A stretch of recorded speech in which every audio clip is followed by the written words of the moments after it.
dia larinya ini begitu lampu merah, ini ibu kejar dia, itu orang Indonesia itu kejar dia. Dan dia marahi. Kamu telah merusak apa yang telah saya ajarkan kepada anak saya bertahun-tahun, bahwa harus disiplin. Kau rusak hari ini dengan memberikan contoh yang tidak baik.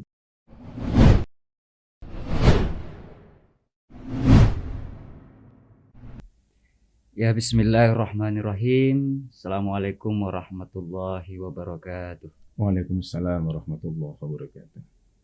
Kembali lagi bersama saya Ridwan di program Klinik Pendidikan Majelis Ulama Indonesia Provinsi Sulawesi Selatan. Alhamdulillah, pada kesempatan ini telah hadir di tengah-tengah kita narasumber pada program kali ini, Al-Ustaz Dr. Haji Syamsuri SS MA. Alhamdulillah, pada kesempatan ini kita akan membincangkan salah satu tema yang nantinya akan dikupas bersama dengan Dr. Haji Syamsuri SS MA, yakni pendidikan karakter dalam Islam. Assalamualaikum Ustaz. Bagaimana kabarnya? Alhamdulillah. Alhamdulillah. Jadi kita akan mengupas sedikit soal bagaimana itu pendidikan karakter dalam Islam. Iya. Mungkin bisa disampaikan Ustaz bagaimana itu pendidikan karakter dalam Islam. Baik, terima kasih. Bismillahirrahmanirrahim. Assalamualaikum warahmatullahi wabarakatuh. Alhamdulillah, wassalatu wassalamu ala rasulillah, la hawla wa la quwata illa billah, wa ba'd. Jadi sebagai pengantar dulu, saya teringat sebuah berita, dan mungkin bisa dicek nanti di Google, bahwa sebuah negara di Eropa, Belanda, itu sudah menutup penjaranya 24. Jadi penjara ditutup 24 karena tidak ada penjahatnya, tidak ada narapidananya. Ya. Coba bandingkan dengan negara kita yang penjaranya overload. Kemudian yang kedua, saya juga teringat hasil penelitian dari Profesor Hussein Askari, seorang guru besar dari George Washington University, yang membuat penelitian negara paling Islami di dunia. Ternyata negara-negara paling Islami itu yang paling tinggi rankingnya justru negara-negara yang minoritas Muslim, seperti New Zealand, Irlandia, dan negara-negara minoritas Muslim termasuk Indonesia justru tidak masuk dalam 40 besar. Ini yang jadi pertanyaan, di mana masalahnya? Tentu masalahnya bukan cuma satu faktor ya, banyak. Cuma memang karena kita fokusnya di pendidikan, maka saya mau lihatnya dari sisi pendidikan. Bahwa ada yang selama ini terlupakan, yaitu pendidikan karakter. Selama ini kita sibuk dengan pendidikan untuk mengasah intelijensi, keahlian, sementara kita lupa dengan akhlak dan karakter bangsa ini. Saya teringat dengan tulisan almarhum Cak Nur dulu, mengatakan bahwa kita ini bangsa Indonesia termasuk bangsa yang lembek karakternya. Berbeda dengan negara-negara maju yang karakternya itu kuat, misalnya Jepang atau Korea. Yang kalau misalnya dia gagal, atau bahkan mungkin bukan dia, anak buahnya saja melakukan korupsi, itu bosnya mengundurkan diri. Ya. Kita di sini sudah melakukan korupsi, senyum-senyum lagi depan kamera, tanpa ada beban.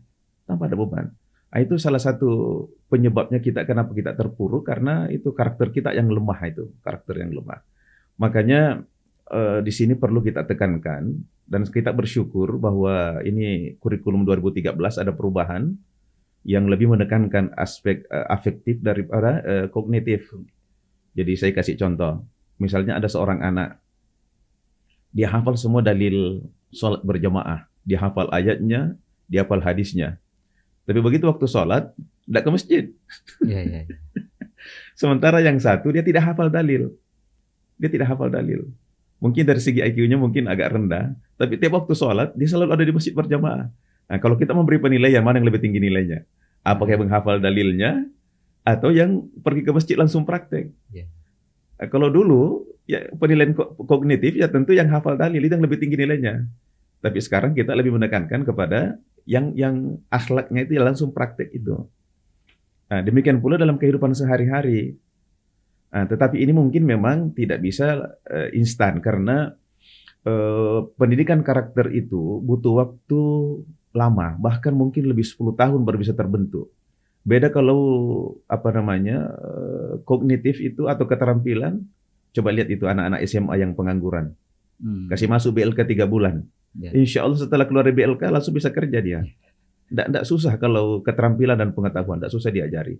Makanya di negara-negara maju, bisa kita lihat, dan orang yang bisa nanya sama orang yang pernah berkunjung ke sana, itu kalau anak-anak tidak bisa membaca sampai usia kelas 3 SD, orang tuanya tidak sedih, tidak ada masalah. Kenapa? Gampang sih kalau pengetahuan. Panggilkan guru privat, ajari 1 bulan, 2 bulan, pintar nih. Ya. Yang susah itu adalah karakter tadi. Akhlak itu yang susah, karena butuh lama pembentukannya. Makanya pernah ada orang Indonesia, kalau saya tidak salah ingat di Jerman, ini ada ibu-ibu mau menyeberang bersama anaknya, tapi masih lampu hijau. Jadi nunggu lampu merah, baru mau nyeberang. Tiba-tiba ada orang Indonesia, masih lampu hijau, langsung dia lari nyebrang. Ini begitu lampu merah, ini ibu kejar dia itu, orang Indonesia itu, kejar dia. Dan dia marahi. Kamu telah merusak apa yang telah saya ajarkan kepada anak saya bertahun-tahun, bahwa harus disiplin. Ya. Kau rusak hari ini dengan memberikan contoh yang tidak baik. Ya. Nah, ini perlu menjadi tanggung jawab kita. Jadi memang ini bukan satu faktor. Jadi kalau dalam dunia pendidikan kan 3 itu pusat pendidikan. Jadi keluarga, sekolah, lingkungan. Jadi kita harus bertanggung jawab semua, anggota masyarakat. Jangan merasa lepas tangan, tidak.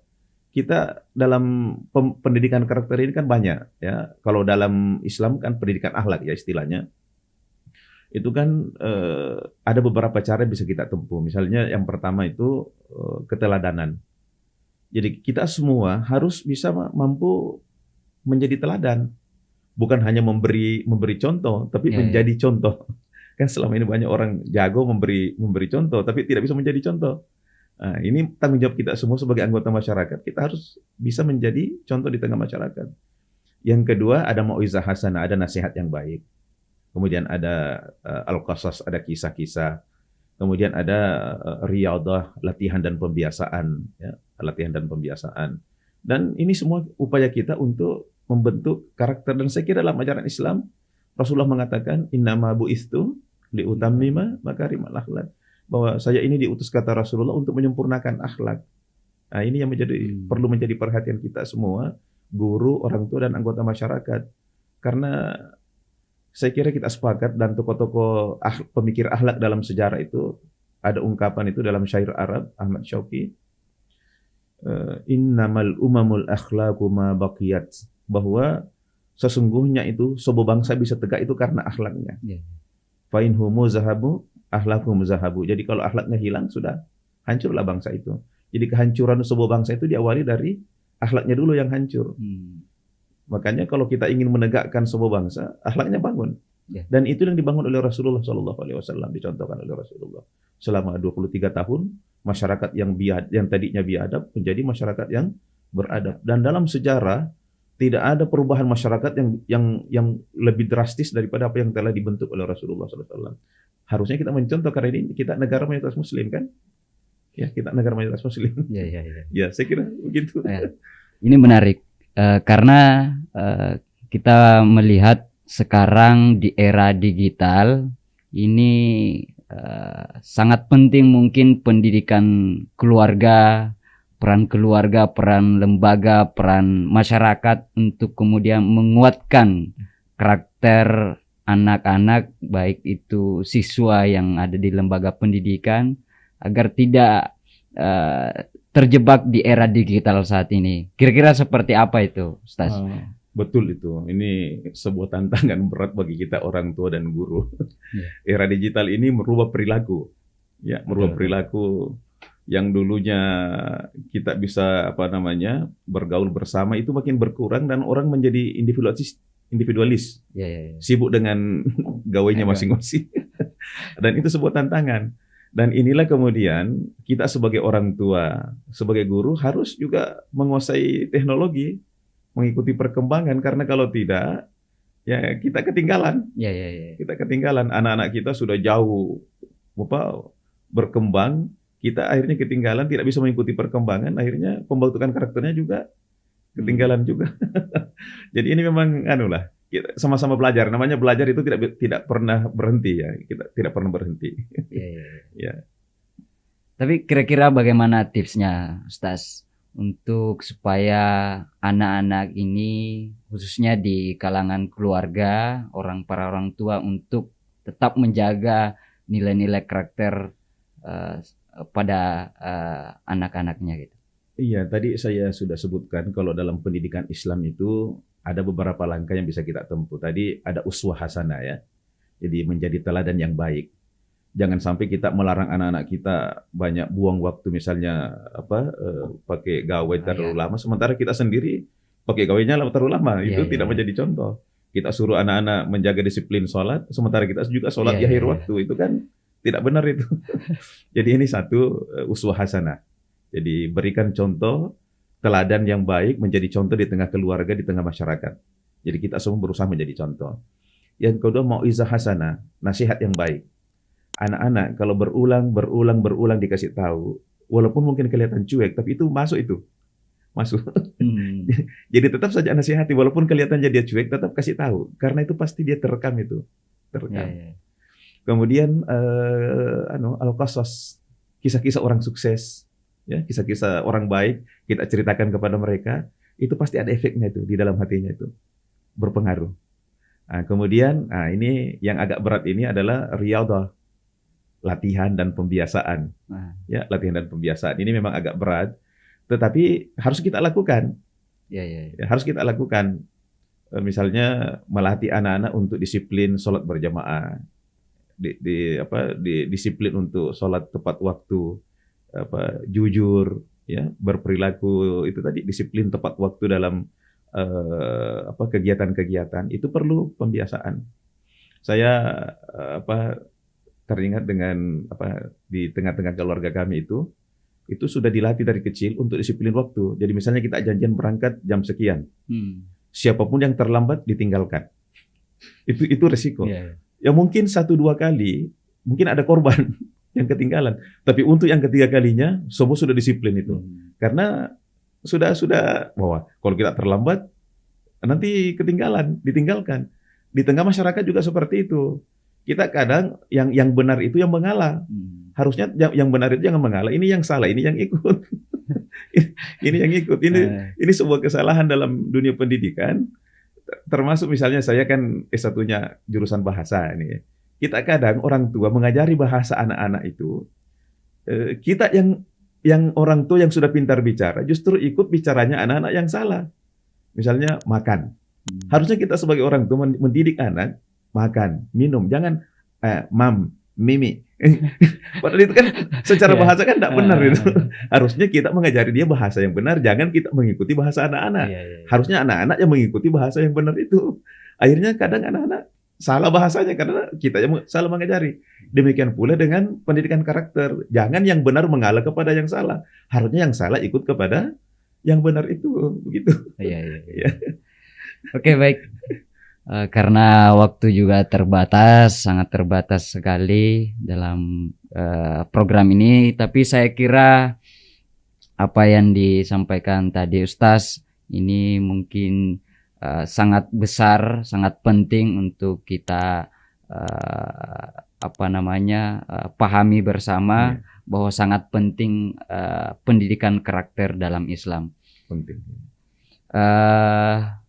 Mungkin bisa disimpulkan Ustaz poin inti dari pembahasan kita kali ini. Jadi kalau kita memahami bagaimana urgensinya ini barang ini, tentu kita tidak akan menganggap enteng. Jadi ini seharusnya ini menjadi kebijakan bersama, menjadi perhatian bersama bahwa ini sesuatu yang penting, jangan dianggap enteng. Termasuk misalnya negara, itu pembiayaannya dan perhatiannya harus ke sana karena ini menjadi penentu untuk bangsa kita tegak ke depan. Tapi di samping itu juga tentu saja jangan diabaikan doa dari kita semua untuk anak-anak kita ya. Jadi banyak faktor lah. Dan ini bukan kerjaan 1 tahun 2 tahun, ini kerjaan puluhan tahun dan terus menerus, tidak boleh berhenti. Ya makanya ini pendidikan dan mungkin dakwah ya tidak bisa dipisahkan. Pendidikan dan dakwah harus jalan terus. Ya, saya kira demikian. Ya. Oke baik, itulah tadi sedikit penyampaian soal pendidikan karakter dalam Islam. Karena waktu terbatas, saya ucapkan banyak terima kasih banyak Ustaz atas kesempatan hadir di tengah-tengah kita bersama dalam program Klinik Pendidikan Majelis Ulama Indonesia Provinsi Sulawesi Selatan. Mungkin seperti itu, saya Ridwan mengakhiri dengan ucapan Alhamdulillahirabbil alamin. Assalamualaikum warahmatullahi wabarakatuh.